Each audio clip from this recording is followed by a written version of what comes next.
This is the history of the Fraser Shipyards in Superior, Wisconsin. A history that spans 3 centuries.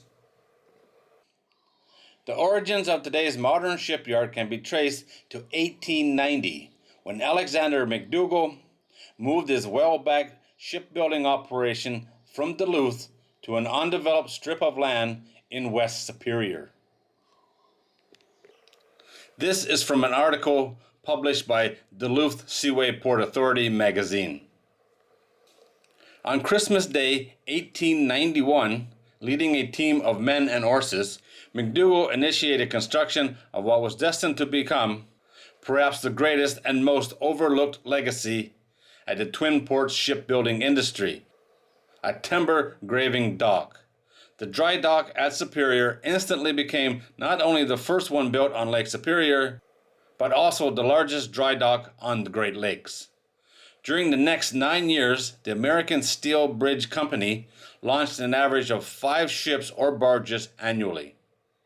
At one time, as many as 10 vessels were being constructed simultaneously at the Superior Yard. McDougall's successor, the Superior Shipbuilding Company, operated the yard from 1899 until 1936, producing a total of 30 lake vessels. 25 ocean-going cargo vessels commissioned for service during World War I was also constructed at the yard. In 1945, the yard was purchased by the Knutson brothers. The brothers resurrected the yard from 3 decades of neglect and began rebuilding the local industry with hard work and gritty determination. The brothers operated Northern Engineering, a small machine shop specializing in marine repairs. By 1955, the yard was on solid ground. The torch was passed to a breed of younger, more energetic men. Under the leadership of Robert M. Fraser, the shipyard continued the resurgence that began with the Knutsons, reaching a new height in 1957, when the Fraser Nelson Shipbuilding and Dry Dock Company was awarded a contract to convert the steamer David P. Thompson from a straight-deck bulk carrier to a self-unloading vessel. Fraser's unstoppable drive and his personal charisma continued to propel the shipyard forward. Under Fraser's leadership, the shipyard was involved in all aspects of ship repair business, replacing boilers, hammering rivets, converting flatbacks to self-unloaders, and integrated tug barges, and installing bow thrusters. Veteran shipyard workers can still vividly recall meeting the young John F. Kennedy on the afterdeck of the steamer B.F. Affleck as the presidential candidate toured the shipyard one winter. It was a time in the yard that many hail as its golden years. In the mid-60s, the shipyard added its first vessel lengthening project to its long resume. Other major projects included the construction of the ocean-going tug Francis A. Small. While the repair business kept the yard busy, the inability to land a contract for one of the new 1,000-foot class of vessels being designed for the lakes left Bob Fraser with unfulfilled dreams. In failing health, Bob Fraser passed the leadership of the yard to his son, Robert Jr. Shipbuilding was not a shared passion by the young Fraser, and in 1977 the shipyard passed out of the Fraser hands when the yard was sold to Reuben Johnson and Sons.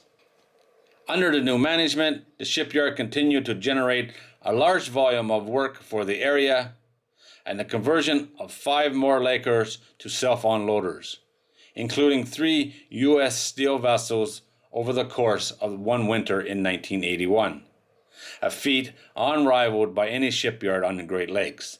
The shipyard also services the numerous vessels berthed throughout the harbor during the winter.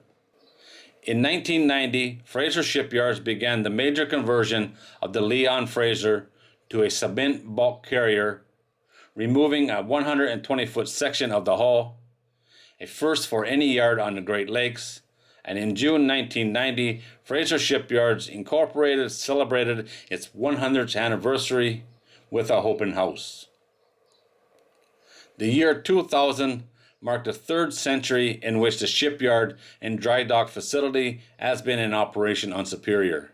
Most important for Duluth Superior, The shipyard will provide a stable employment base for a labor force that has spanned generations.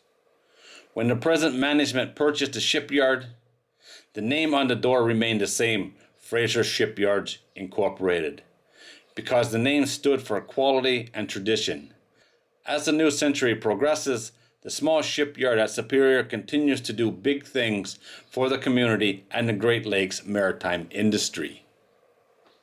This was posted on Fraser Shipyard's website, but it had been previously published in the Duluth Seaway Port Authority magazine. A pretty cool story. A business started in 1890, covering more than 130 years and 3 centuries.